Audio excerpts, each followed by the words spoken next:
Hello everyone. A warm welcome to all of you on the Special Needs Children podcast. I'm Chitra Iyer. Today's episode is very close to my heart as we are joined by someone who has walked a path that many parents of special needs children know already, Debashis Paul.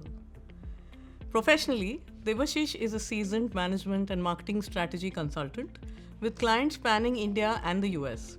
Before he took the consulting leap, he spent over 2 decades in the high-octane world of advertising with iconic agencies like McCann, Saatchi & Saatchi and Lintas, shaping campaigns for global giants like Coca-Cola, Microsoft, Nestle and Hyundai, and also leading award-winning public service campaigns on critical issues like malnutrition and women's health.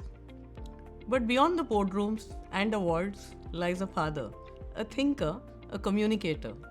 After becoming an autism parent, Debashis began actively guiding other families and volunteering his time to support children with learning and communication challenges. He has also been associated with Awaaz AAC, a path-breaking communication app for children with special needs in its development phase. His first book, I Have Autism, and I Like to Play Bad Tennis, published by Westland Books, has touched hearts worldwide. Since its launch in April 2023, it sparked meaningful conversations on autism, parenting, and inclusion, and taken him to prestigious literary festivals like Jaipur Lit Fest, Hyderabad Lit Fest, Ooty Lit Fest, and many more. A man of many passions, from art to theatre to Yuval Noah Harari, Debashis brings both intellect and empathy to every conversation. Thanks so much for doing this, Debashis. Thank you, for being on Chitra, this for podcast. having me on this podcast. Really appreciate it very much. So, I'll get started right away with the first question, Debashis. Your book carries such a striking title. I have autism and I like to play. You struck off the good and wrote bad tennis. The cover of the book is equally striking and very cheerful. What did you hope the world would understand through this book? Not just about autism, but about parenting and joy. The line actually comes from my son Noel. He used to often call me when I'm on a business trip. When are you coming back? I want to play bad tennis with you. And he would say this to, bug me actually. But actually, what lies behind this is this defying this whole parental tendencies and nothing to do with autism. I mean, let's look at the parenting in general. The whole push to be a rank holder, to come out with flying colors, to be good at everything you do, that pressure is constantly there for our children from early stages and right up to they finish school and college. So this pressure actually doesn't work for many of our kids. And we don't seem to recognize that. We are obsessed with this idea of being good and being competitive. So there is a negative side to it, So when Noel says actually that I like to play bad tennis, what he's saying is it's a pushback to stop telling me that I have to be good at everything, I have to be competition ready, I have to win competitions, I have to win trophies. That's the pushback.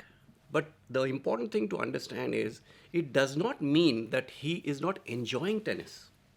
He loves tennis. He wants to learn new techniques. He's enthusiastic about playing tennis and looks forward to it. So that's the message which I wanted to convey, that it doesn't mean that we always have to come out winners. In fact, Noel says, and I mentioned this in my book, he doesn't want to defeat other people. He doesn't see great joy in actually coming out first. So try to encapsulate that as this whole thought in the title. Lovely. And as a parent, many people, whoever I have met, they have always shared about their struggle with acceptance. right? And we see that uh, some of the people are trying their best in terms of either fixing or accepting whatever is happening for their children in their lives. So, what did acceptance look like for you? And how did it feel for you? And did it change anything in terms of your relationship with your son? I'll come to that part, but one thing I wanted to mention, which is the overarching media influence on our society. All the parents are exposed to this onslaught on a daily basis. Again, of coming out what I just said about winning competitions, being competitive. It's a very difficult world there, challenging world there. You have to compete with others. So this pressure, the first thing is actually, if you think about it, comes in the way of acceptance, right? Yeah. And it is artificially generated by media, you know. Second thing is that acceptance is multi-level, right? Firstly, what does it do to the child we are talking about? And again, it is not, I'm just not marking it out as an ASD child. Any child must feel that he or she is accepted the way he or she is. Why I'm saying this? Because even if you are at your parenting best, your love, care, support, kindliness is coming out, is expressed. The child intuitively feels whether he's being accepted or not. Even if it is a non-speaking child, Absolutely. they can intuitively, and that's the gift they have. Yeah. Their intuition is very powerful. We have to recognize that. So it is not only enough to display love and care, but you have to signal acceptance, which the child picks up. And this is also an important thing that I like to convey to teachers and therapists.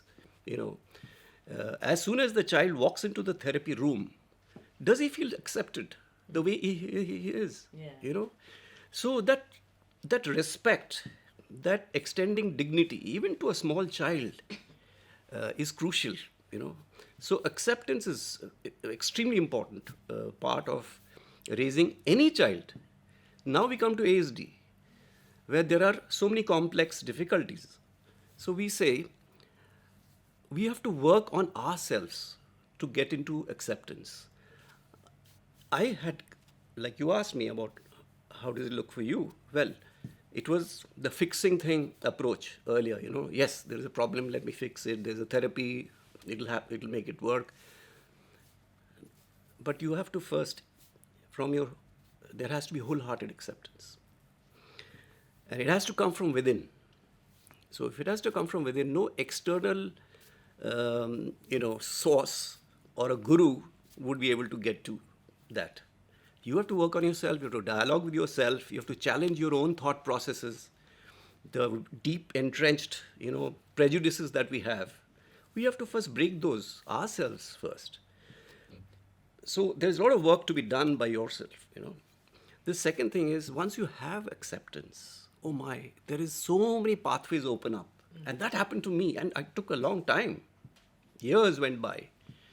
First of all, this whole negative spiral I was going through every day of my life till then actually is a lot of waste of energy and time. Think about it. That negative thinking, why did it happen to me? What a great, injustice is this? How do I look at the future? What happens to my social life with the child? How will he handle school? Where will he land? So that negative spiral, and then we feel that we don't deserve this. That becomes very strong in our feeling. So that all of this comes in the way of doing good for your child. It comes in the way. So you're mechanically doing stuff, but there is no heart in it. You get to acceptance, that point, and then you see that you have you've stopped this negative spiral, you've accepted the reality, suddenly you feel there's no energy burnout. You feel a new energy comes into everything that you do. Child picks up that, and everything is in a very positive sort of atmosphere around you. You create that atmosphere around you. The other thing is what acceptance does is, this is my notion that it triggers something which I call everyday courage. Everyday courage is a must if you're into ASD parenting, because every day I have to think, what is the new thing I'm going to do today? It didn't work yesterday. What will I do today? How will I think about the problem afresh? What new therapies or new techniques should I look at? How do I and the other thing, it triggers out of the box thinking. So out of the box thinking is something very much talked about in the corridors of advertising agencies. And you actually practice it in parenting. So it opens up only because you have now come to a state of acceptance. I completely agree. Otherwise, it can be a real deep hole. Yeah. That you don't know where it stops. Yeah, and it is so much negative energy, so much wastage of time, and you cannot afford to waste time if you have a special child.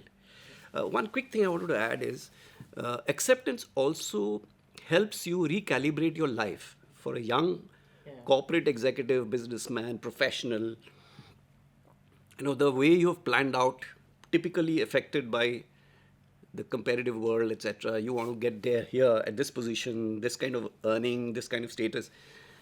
All of that gets recalibrated once you have acceptance. Because this is more important than anything else.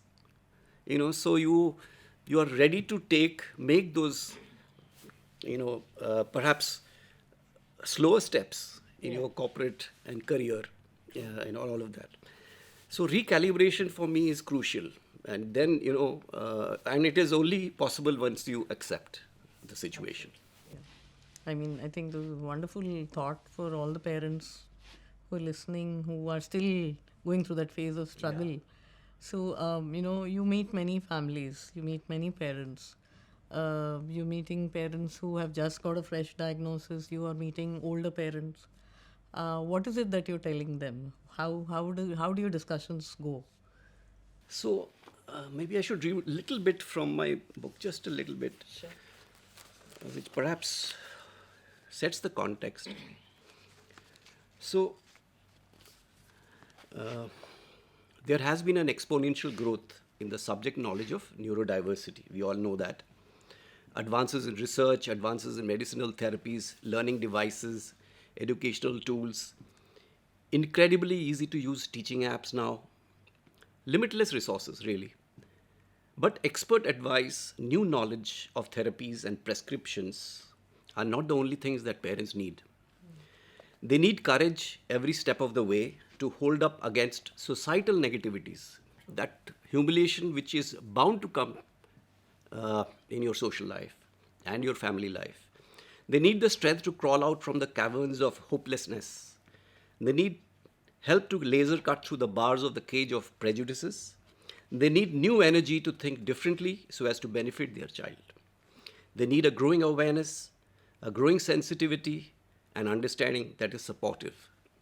They need emotional support, direction, and above all, they need hope.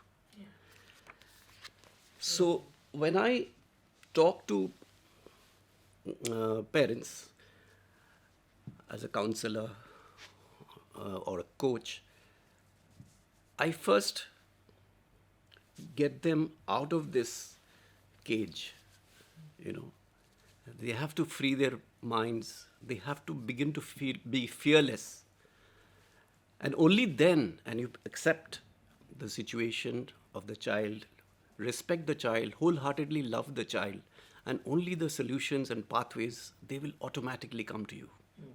So this is in a nutshell, what I say. Yeah. Sure. Yeah, Chitra, I just wanted to add a little more so that people understand the numerous shades when I say recalibration.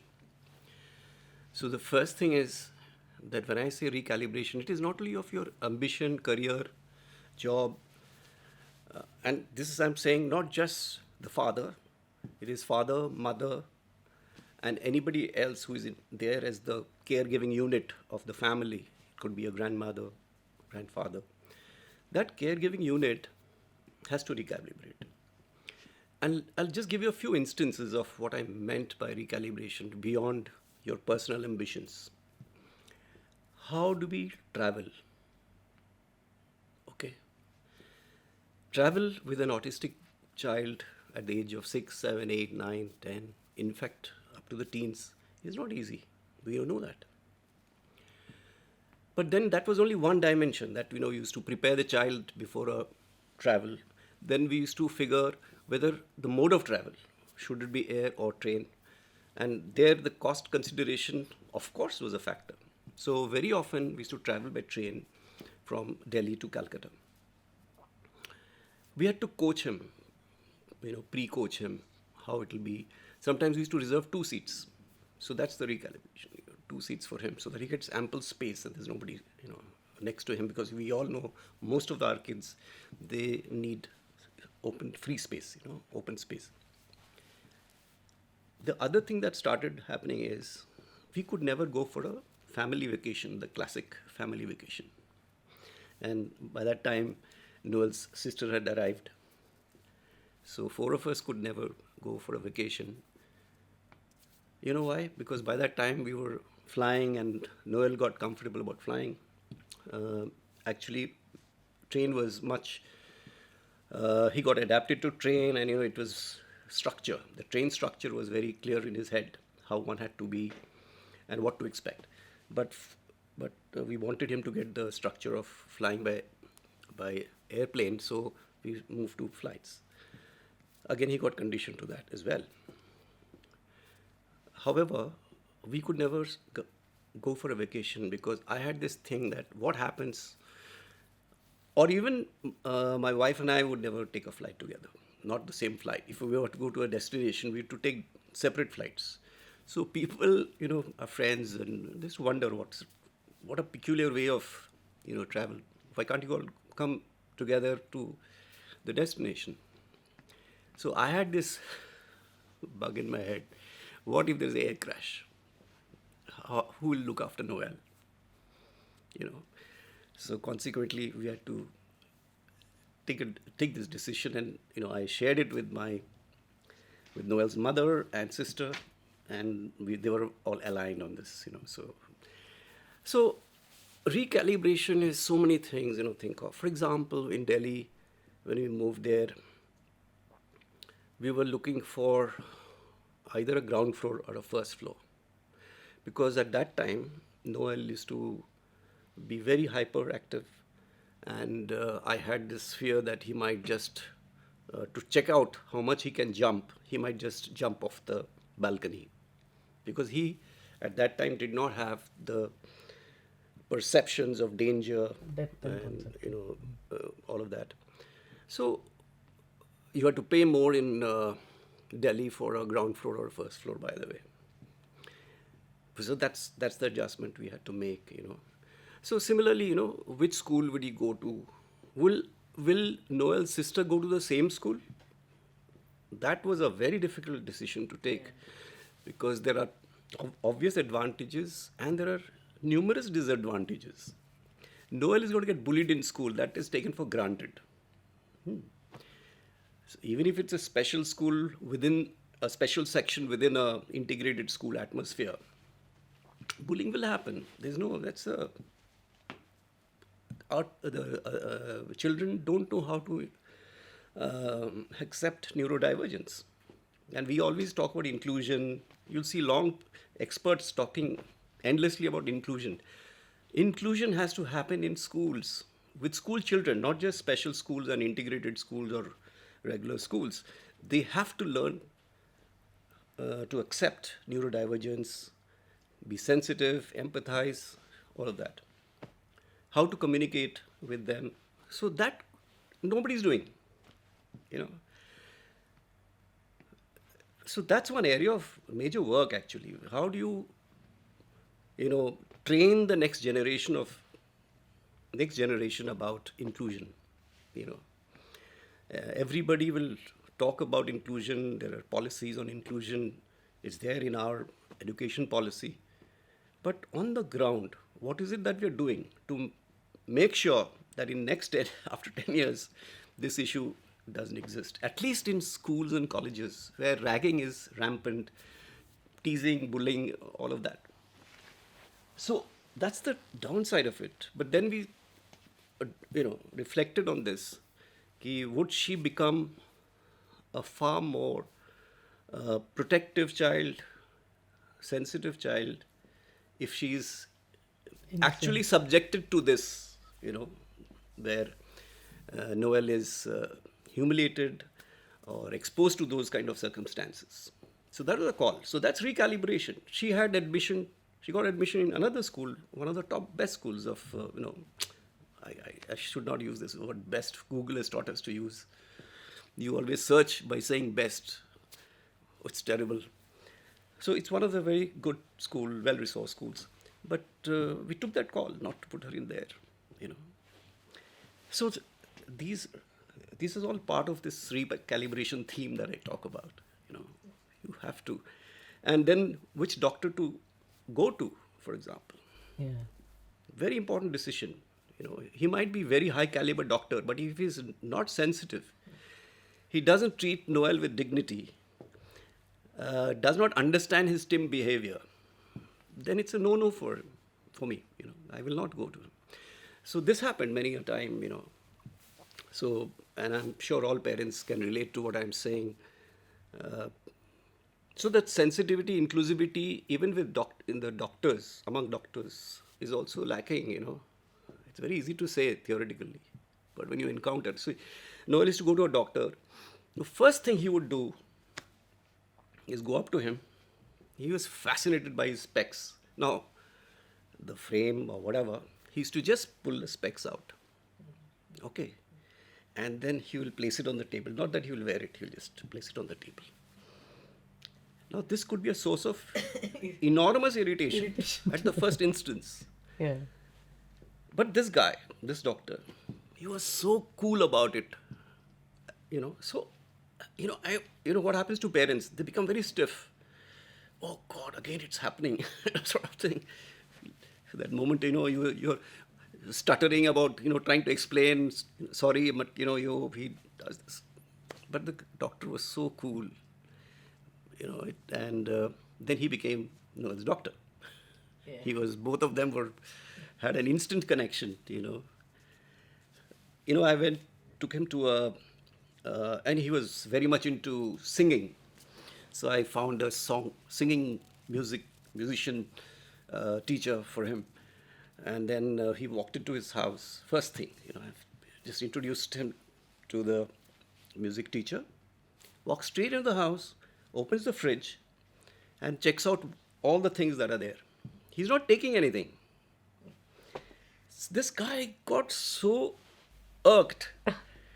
What is this behavior? He flew off the handle, and before I could even though I had prepared Noel for this encounter, that I am taking to a new person, it's a new house, you're going to his house and all of that. But some things, you cannot predict. And then you have to just leave it to the other person's, sportingness to be able to accept the situation. But it was that. So, obviously, I could not, he could not become his student because I decided that this is not going to work for Noel. He has to be cool about it. So, yeah.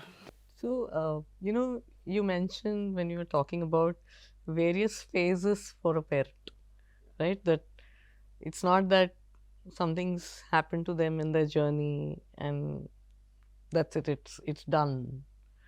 Would you like to elaborate and, share about your thoughts on, as you're meeting many parents and you say that you're meeting very young ones, you're meeting those with older children, and then you're meeting those with adults. So, on a slightly lighter note, let me just share a few snippets which will point to what does it mean to get somebody to get an ASD person ready for a new situation that he's going to encounter, and more so when they are in their teens and or adulthood. So I was at a pathology lab for a blood test, my blood test, and Noel was with me as part of my always on teaching moments strategies. This is my coinage, always on teaching moment strategy. So in everything that we do, every encounter, every situation, there's something new he's going to learn, and I'll be the commentator, saying this is what is going on, etc. So I had taken him to this lab, and the lab assistant was closing in on me with his intimidating needle to take blood. Noel suddenly grabbed his hand.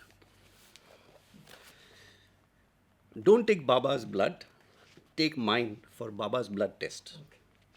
Noel could not bear to see his father in pain. Emotions set ablaze. A dramatic turn, and I understood that I had not given him a good explanation of why it had to be my blood and why his blood could not be a substitute, my goof up.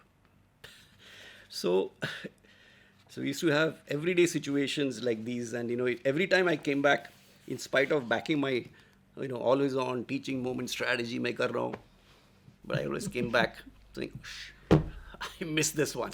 I goofed up. So there is always this thing, you have to be absolutely alert and think, what is that out of the box solutions we say, but what is the out of the box problem that might come up, and gear yourself up for that and prepare the child for the new situation. So that is the learning there. There's another thing, we often say that, how do you make your home interesting to the child? Very important. We don't even think of these things, so that's the out of the box. We think that home is home, we're all here and we'll all, but for the autistic mind, it may not be, so you have to make your home his place of, his safe place, his independent place, his place for his aloneness. He needs alone time. Most of us know all of it. But there's a certain goofiness you need at home, I always give this example of a special educator who came. She was from the US, and I just introduced Noel to her. So I was giving, so this is Noel, and he's my son. And some more things I said about him. He loves singing, etc. So she says, and before I could finish, she started doing cartwheels in my living room.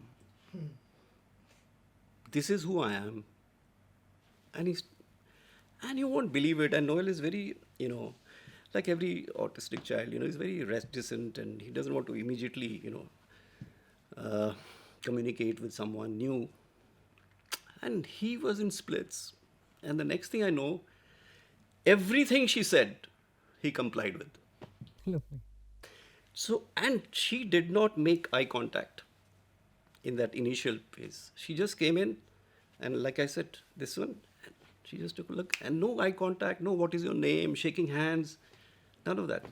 So I'm saying you have to think about the problem, in a very different way, So coming back to this home thing, on the usual morning question, I used to have a drill time that I am going to ask him a question, and he will have to answer his way. And that would set up, again, a teaching opportunity. So the morning drill with my son to nudge his thinking. So I said, which is the one activity that you like most? Now I'm expecting him to say along the lines of eating pizza or ice cream. And this is when he is about 12 years old. Playing tennis, golf. By the way, he used to also play golf with me. Cycling in the forest, meeting people he likes, or listening to his music playlist. This was my expected box of answers. Noel thought for a while and answered, coming back home is his favorite activity. So there are these numerous incidents which I recount in my book, and all of them have a message actually, for parenting, for the siblings, and also there are so many ways, you can relate to your child, Sure. So I still remember, asking him, I, told him that, your favorite music comes from YouTube. So do you know who the CEO of YouTube is? So I showed him the picture of the famous CEO. And then I said, so this is Sundar Pichai. Then he said, Sundar dikhta hai. So you never know what they will come up with, Yeah. So anything more you would like to ask me? That's lovely. I think it was beautiful, and I mean, a lot of people are going to be listening in to this conversation, and you've really touched many hearts with what you've shared about Noel. Is there any one single thought or feeling that you would like to uh, tell a parent specifically? Anything that you think? Um, Let me tell, this message is better told through this little example, which I will just, let me read this. It has a message for parents.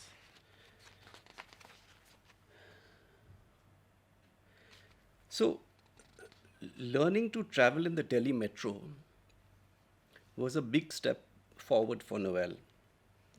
After a few trials on the metro, he had learned how to use a metro card by himself. And this is now he's in his early 20s.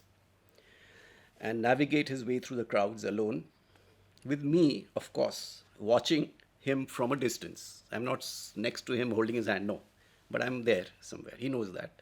That is also important for him to know that dad is around somewhere. That there is a crazy world out there and, letting him go in. He never truly traveled all by himself, for this reason. He often carried a glossy magazine to browse in his hand as a sort of safety blanket, a kind of self-soothing mechanism to deal with the anxiety brought on by the outside world. So, and you have to allow that. It's just same teddy bear thing which little kids have. You have to recognize that need and be okay with it. Noel had also become adept at asking for a seat from a seated co-passenger since he struggled to remain balanced in the metro. Once upon my encouragement, he made a New Year's resolution. So I used to get very irked by the fact that he used to get into the metro and ask somebody to give the seat. Because he thought that was Normal. That's okay, acceptable. Now this social thing, that if somebody is seated in a metro, you cannot go and ask for his seat, I don't think it was very clearly understood why that social thing is so important. So that's how life continued. But then he made this resolution of not asking anyone to give a seat. He made this resolution. I will not. Okay. I will not. Okay. So just a few days after that, Noel waiting with a pensive look at the Kailash Colony metro station for the train to arrive.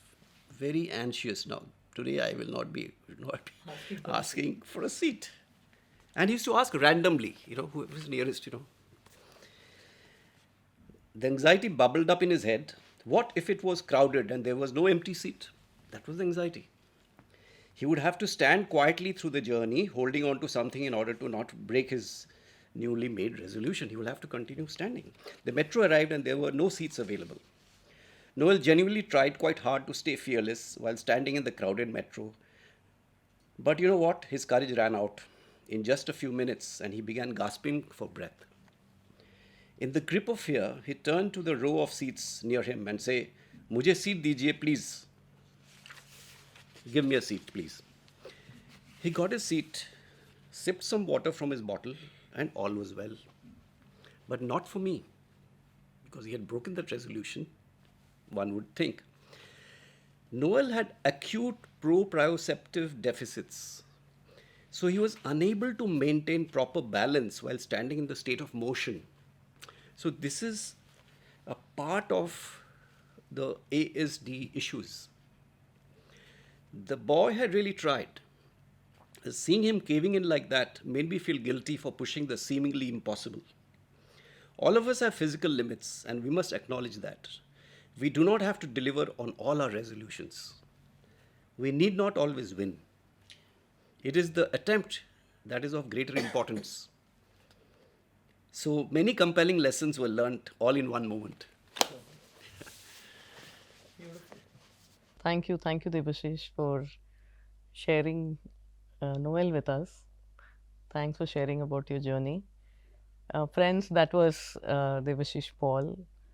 And I hope, like me, you all felt the power of his words.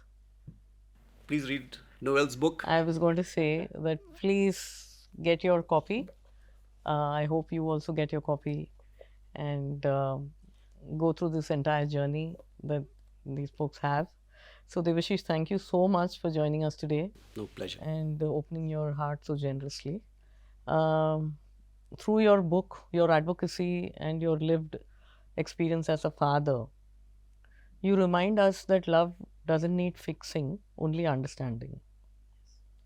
To all our listeners, if you have ever felt alone in this journey, let this conversation be your gentle reminder that you're not alone. There's a whole community out there, walking, stumbling, laughing and growing together. And yes, maybe even playing some wonderfully bad tennis along the way. Yes, let's all play some bad tennis. Let's keep a provision for that in our lives. So until next time, thank you so much, everyone. Thanks for joining in. Thank you, everyone. Thank you.